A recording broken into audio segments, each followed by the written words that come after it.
Hello friends, मैं हूं अजीज शेख। आप देख रहे हैं मूवी स्टॉक चैनल, जिस पर आज मैं रिव्यू करने वाला हूं नेटफ्लिक्स पर रिलीज हुई Russian film major Grom plague doctor को। जिसकी कहानी की बात करें तो फिल्म की कहानी मेजर ग्रूम यानी कि इगोर ग्रूम नाम के डिटेक्टिव पर फोकस करती है, जो अपने ही पुलिस डिपार्टमेंट में काफी ज्यादा फेमस है, क्योंकि उसके केस सॉल्व करने का तरीका इतना ज्यादा अलग है कि पुलिस डिपार्टमेंट में लोग आए दिन उसके सस्पेंशन को लेकर शर्त लगाते रहते हैं। यानी कि मेजर ग्रूम क्राइम की सफाई को अपने हिसाब से करते हैं, न कि पुलिस के रूल को फॉलो करते हैं। और इसी बीच शहर में काफी कुछ हो रहा है, जैसे कि गरीब और गरीब हो रहे हैं और अमीर पहले से कई ज्यादा अमीर। और इसी बीच एक डॉक्टर का जन्म होता है जो अमीरों को मारता है, क्योंकि उसका सोचना यही है कि अमीरों को मारने से सिस्टम बिल्कुल ठीक हो जाएगा। लेकिन इन सब में क्या लोग उसका साथ दे गया नहीं, और क्या डिटेक्टिव ग्रूम उस प्लेग डॉक्टर को पकड़ने में कामयाब हो गया नहीं, उन्हीं सारी की सारी डिटेल्स को जानने के लिए आपको देखनी होगी film major Grom plague doctor. जिस फिल्म की लेंथ की बात करें तो फिल्म 2 घंटे 15 मिनट के अराउंड है। बट सवाल निकल कर यही आता है कि क्या आपको आपका कीमती समय इस फिल्म के लिए देना भी चाहिए या नहीं। तो चलिए अब उन डिटेल्स पर बात करते हैं, लेकिन हाँ एक छोटी सी रिक्वेस्ट के साथ, जो कि है इस चैनल को सब्सक्राइब, वीडियो को लाइक और शेयर करने की। सो फ्रेंड्स, तो सबसे पहले बात कर लेते हैं कि इस फिल्म की हिंदी डबिंग ठीक भी है या नहीं। वेल, तो जवाब बिल्कुल सिंपल है कि जी हाँ, नेटफ्लिक्स की तरफ से इस फिल्म की हिंदी डबिंग अच्छी की गई है। और इसके अलावा आप इस फिल्म को अपनी पूरी फैमिली के साथ भी बैठकर देख सकते हो, अगर आप कुछ गालियों को झेल सकते हो तो। बाकी अब आ जाए इस पॉइंट पर कि क्या आपको आपका कीमती समय इस फिल्म के लिए देना भी चाहिए या नहीं। तो जवाब है कि अगर आपके पास करने के लिए कुछ भी नहीं है तो ये काफी अच्छी सी टाइम पास सी फिल्म है, जिसे आप एक बार तो देख ही सकते हो। भले से ही कहानी आपके सामने नया प्रेजेंट कुछ भी ना करती हो, क्योंकि बॉलीवुड में इस टाइप के कंटेंट ऑलरेडी बन चुके हैं, लेकिन ये फिल्म उससे थोड़ा अलग है। अलग कैसे? तो कुछ लोगों का मानना यह है कि ये फिल्म कम्युनिस्टों की धज्जियां उड़ाती है, तो इसी के चलते ये फिल्म क्रिटिक्स को पसंद नहीं आई। इसके अलावा लेफ्ट और राइट वालों का जो फंडा है, उस पर भी लोग इस फिल्म को लेकर अपनी आलोचना रख रहे हैं। यानी एक तरीके से ये फिल्म लोगों को 2 हिस्से में बांटती है। एक वो जो V for Vendetta, Money Heist, Aparichit और आई थिंक भावेश जोशी जैसी फिल्मों को काफी ज्यादा सपोर्ट करते हैं, और कुछ वो लोग होते हैं जिन्हें वो फिल्में इसीलिए पसंद नहीं आती क्योंकि इस फिल्म में सिस्टमों की धज्जियां उड़ाई गई है। यानी कानून के अगेंस्ट जाकर देश की संपत्ति को नुकसान कर उस फिल्म में गलत मैसेज दिया जा रहा है कम्युनिस्ट का।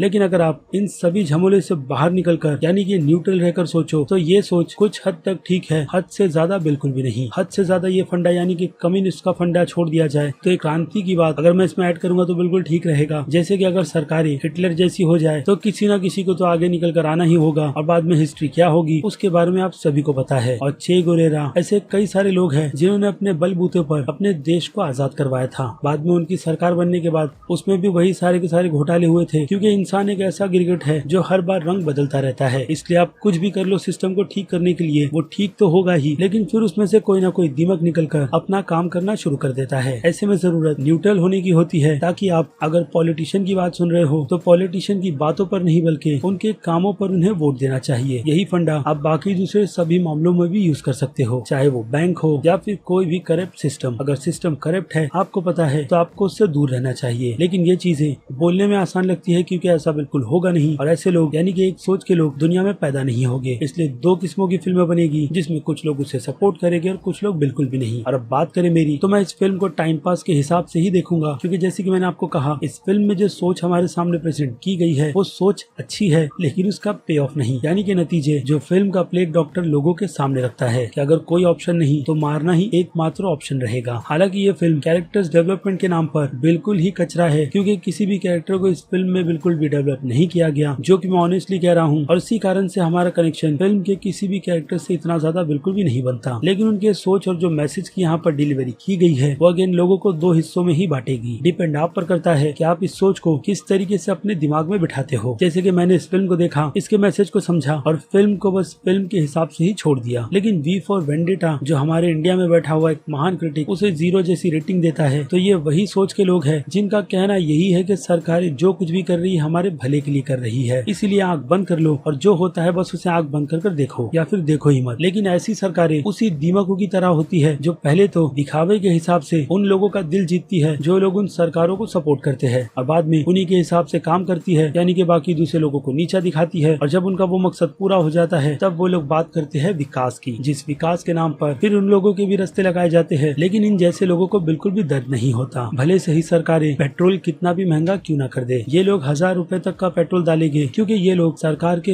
हित में खर्चा करते हैं। अब आई नो मैं काफी आउट ऑफ द टॉपिक चला गया हूँ, इसलिए अब उस टॉपिक को छोड़कर यानी कि बेमतलब की बातों को छोड़कर फिर से आते हैं फिल्म पर, जिसमें फिल्म की कहानी इतनी भी ज्यादा माइंड ब्लोइंग है नहीं, बट फिर भी एक हल्की फुल्की फिल्म के हिसाब से ये एक वन टाइम वॉच फिल्म है, जिसमें अगर कुछ अच्छा ढूंढा जाए तो वो है फिल्म का काफी अच्छा डायरेक्शन, जो कि इसके बजट के हिसाब से बनता है। और डायरेक्शन में फिल्म की सिनेमेटोग्राफी भी आएगी, जिसमें कलर पर भी काफी अच्छा ध्यान दिया गया है। बाकी सेट डिजाइनिंग भी अच्छी है और फिल्म की फोटोग्राफी भी। इसके अलावा बीजीएम फिल्म का ठीक ठाक है और फिल्म की एडिटिंग भी, जो हमें बोर नहीं करती। और अब इसी तरीके से बेमतलब का मैं आपको ना बोर करते हुए सीधे आता हूँ इस फिल्म की रेटिंग्स पर, जिनमें अगर मैं बात करूँ फिल्म के एक्शन और ड्रामा की, तो इन दोनों ही कैटेगरी में मैं इस फिल्म को 5 में से 2.5 स्टार की रेटिंग दूंगा, क्योंकि जितना इस फिल्म में एक्शन है उतनी ही इस फिल्म की स्टोरी है। बाकी फिल्म की कॉमेडी और इसके थ्रिल की बात करें तो इस कैटेगरी में ये फिल्म 5 में से आधे स्टार डिजर्व करती है, क्योंकि कॉमेडी फिल्म में इतनी ज्यादा है नहीं और थ्रिल का लेवल जितना चाहिए था वो भी इस फिल्म से मिसिंग है। और सस्पेंस की बात करें तो सस्पेंस के लिए रेटिंग 5 में से 2 स्टार की बिल्कुल ठीक रहेगी इस फिल्म के लिए, क्योंकि सेकंड हाफ का ट्विस्ट मुझे पसंद आया। और अब बात करें मास्टर्स ऑडियंस की, तो मास्टर्स ऑडियंस की नजर में ये फिल्म A- की रेटिंग डिजर्व करेगी और क्रिटिक्स की नजरों में B- की, जिसका रीजन मैंने आपको बहुत ही अच्छी तरीके से समझाया है कि फिल्म में कैरेक्टर्स की डेवलपमेंट बिल्कुल भी ठीक तरीके से नहीं की गई और कहानी की भी प्रेजेंटेशन में कुछ नई बात बिल्कुल भी नहीं थी। और उसी को सोच समझने के बाद मैं इस फिल्म को